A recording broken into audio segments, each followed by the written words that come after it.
Welcome to another episode of Levi in the Closet. Thank you guys for checking out my videos. Before I get into it, I just want to plug myself a little bit here.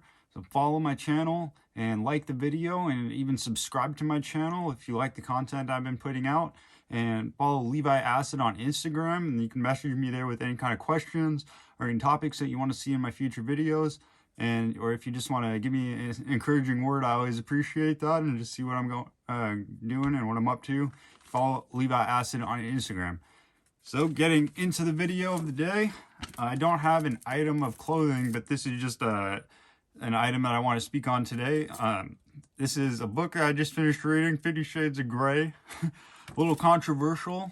It's I don't know what you call it. Not maybe smut.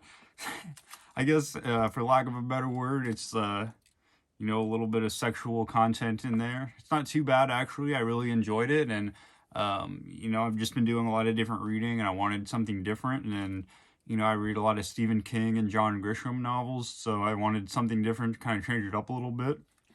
And also just kind of exploring like my, also for lack of a better word, my sexuality. Like, what am I interested in? Like the dominant, submissive roles and everything like that. And so I decided to pick this up, and I actually enjoyed it. It's got a good storyline. I think it's pretty well written. Like the wording and everything in there, I like the way that it was written.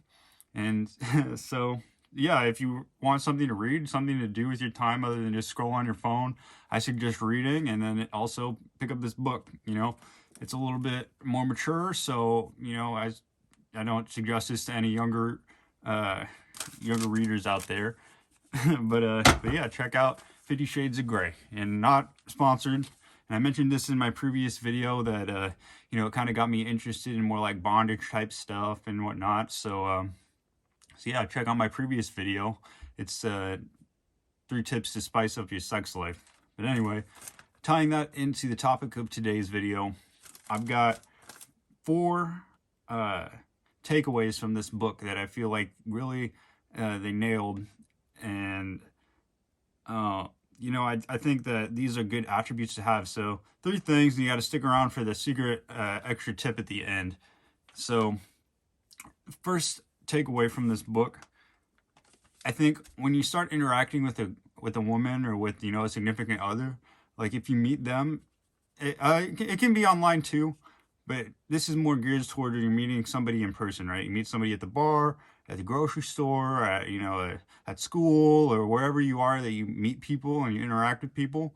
This is where I'm speaking into that situation. So early in that interaction, what Christian Grey in the book he does, and what's referenced a lot in there, is that he's very dominant and very controlling, and then she knows that from just speaking to him. She knows that he likes to be in control. He tells her what to do. He says certain things that she knows. She's like, okay, this is his personality. He likes being in control.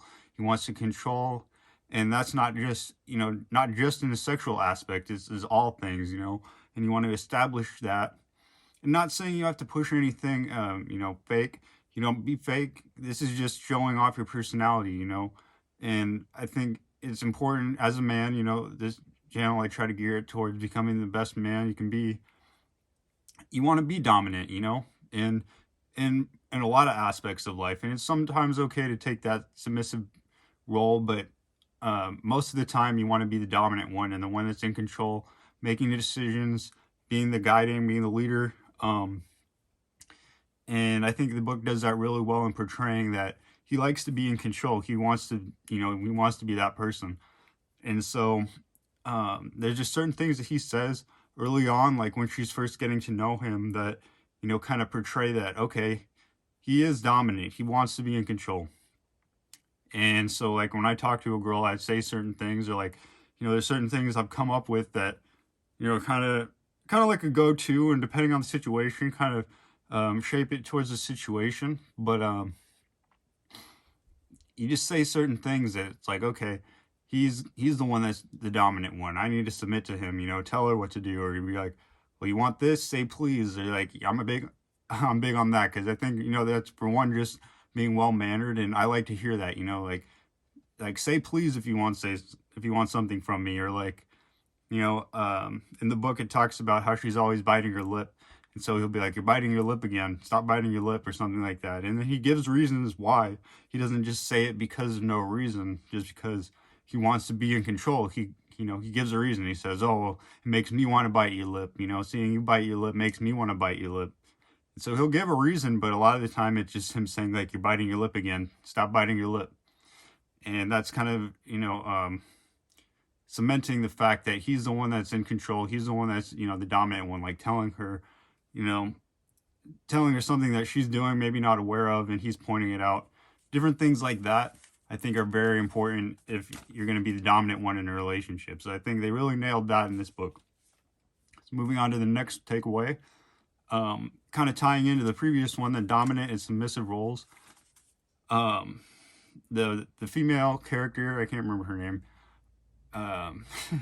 but in the book, she's not as submissive. Like, he talks about other girls he's been with that are just easily submissive, and they just do everything that he wants, and he doesn't have much pushback from them, and they'll just submit to him.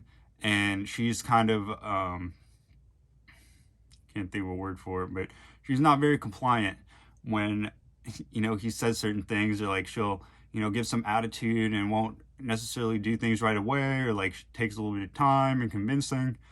But eventually she does submit until like the end of the book. It's too much for her.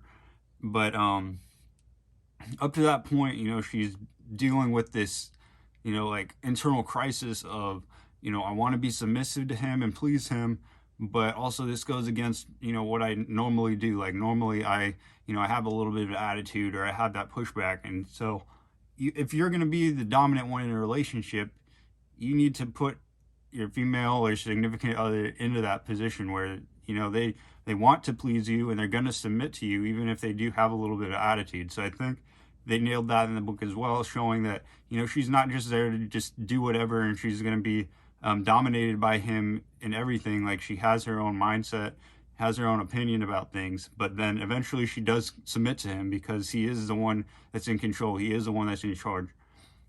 And so that kind of ties into the first takeaway.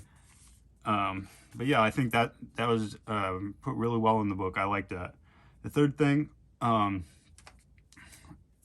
he kind of, because he's wealthier, he has a lot of, I'd say expensive interests, like flying planes, and, going out and, having expensive dinners, or doing things, or flying places in a helicopter, and, buying her a car and whatnot. But he's allowing her to get into her world, and I think that's important too. Like, if you have your woman, let her just see that side of you. Like, what are your interests? What are you interested in?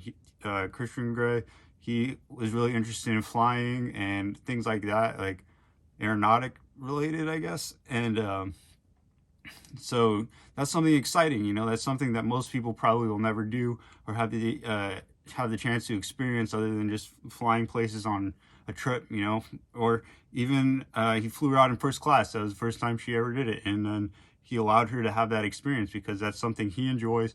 That's the life that he lives, and he was letting her into that, and that's exciting for her. She gets to find out these things, and then, it's exciting to go try new things instead of, just staying at home all the time, like having an at-home date, which is fine. Staying home watching a movie is fine. But then what's different? Like, take her out and actually do something that you enjoy, And if you don't really have a lot of things that you're interested in, go try to find some new things, so that, for you, it's a little bit of self-fulfillment. Like, this is what makes you happy. This is what you like to do with your free time, other than just staying at home on scrolling on your phone or whatever. It's good to have interests and hobbies. And then, after you've done that, you're taking care of yourself, you're making yourself better, then you can involve somebody else in that. Take them and do something fun. It doesn't always have to be anything crazy like helicopter rides and flying planes and stuff, but it can be, like, I enjoy going to the bar, like going to the bar and shooting pool. I do that with my buddies, or playing darts or something like that, going out and doing something. Or I used to work at a newspaper facility, and we would do our own printing there, and there was, loading bays and docks and stuff. And one day I was with this girl, and I took her there because I had access code and I could get in at any hour. And you know, I just took her through a little tour, and I was like, okay, this is what this machine does. And I showed her all the different things. It was a big facility, and I was one of the managers there, so I knew about, you know, where everything was. And we took her to the area where we load up the trucks, and there's a microphone so that you can talk to the people that are loading up the trucks. And I let her talk into it, and she's, you know, she's swearing on there. She's like, F you, you know, like she was laughing and having a great time, because this is just something not a lot of people get to do. She went through and she was like taking pictures and stuff, because it was like a big facility and big rolls of paper and stuff. And, you know, that was just something that a lot of people don't get to experience. It wasn't anything crazy, but that was, you know, my job. And I was just letting her see that part of my life. So I think that's really important. And so if you made it this far in the video, I appreciate you guys. And I'm going to drop this last takeaway on you. And I want... the purpose of this video, it's not just to review the book. These are all things that I think you can apply to your own life, apply to your own dating situation. If you know, if you want to spice things up, or you want to make things better, you want the best out of a relationship, you want to have, you know, the best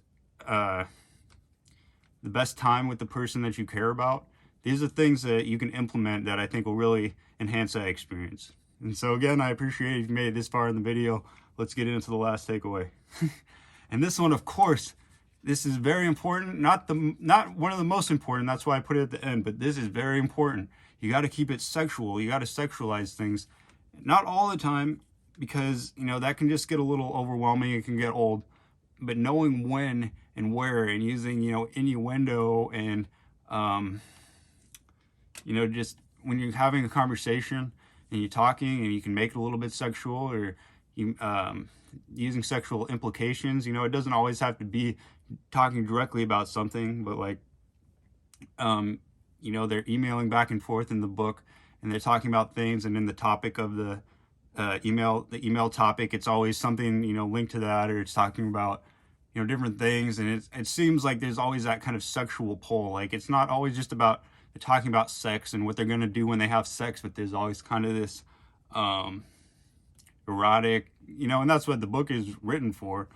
But I think that's important in your own dating relationship, or in your own experience as well, that you kind of keep it sexualized. And because that's just what you need. That's one of the foundations of a healthy relationship, you know, not over sexualizing everything, like making everything ridiculously about sex, and that it's just not normal, not logical, you know, like everything has to be sexual. You can have normal conversations like regular people do. You can go about your day, and you can talk about your day, and it doesn't have to be a sexual thing. But then knowing when to pull that out, you know, these are all little things that, you know, you can pull out of your pocket. You got this ready to go, you know.